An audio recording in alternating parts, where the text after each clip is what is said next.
మహాశివరాత్రి పర్వదినాన ప్రతి ఒక్కరికి శివభక్తులందరూ కూడా శుభాకాంక్షలు తెలియజేస్తున్నారు. మరి ముఖ్యంగా అమ్మ నాన్నల పేరు మీద దాదాపు ప్రతి శివరాత్రి కూడా ఒక వ్యవస్థాపక అధ్యక్షుడిగా, టెంపుల్ చైర్మన్గా మన తూప్రాన్ షిరిడి సాయిబాబా సంస్థ మందిరంలో పనుల పంపిణీ జరుగుతుంది. అదేవిధంగా ఈ సంవత్సరం కూడా మన తూప్రాన్ షిరిడి సాయిబాబా సంస్థ మందిరంలో శివభక్తులందరూ కూడా పనుల పంపిణీ చేయడం జరిగింది.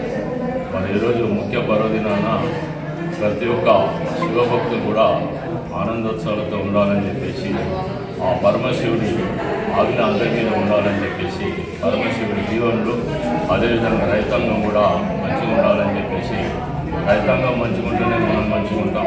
ఈరోజు పల్లెలు అభివృద్ధి చెందితే పట్టణాలు అభివృద్ధి చెందాయి కాబట్టి పల్లె ప్రజలు కూడా అందరూ కూడా సుఖశాంతులతో ఉండాలని, ఈ మహాపర్వదినాన్ని అందరూ సుఖశాంతులతో జరుపుకోవాలని కోరుకుంటూ సెలవు తీసుకుంటున్నాను. శివార్పణ. మరిన్ని న్యూస్ కోసం సోషల్ మీడియాని సబ్స్క్రైబ్ చేసి సపోర్ట్ చేయగలరు please. Me Chandi Srinivas, journalist.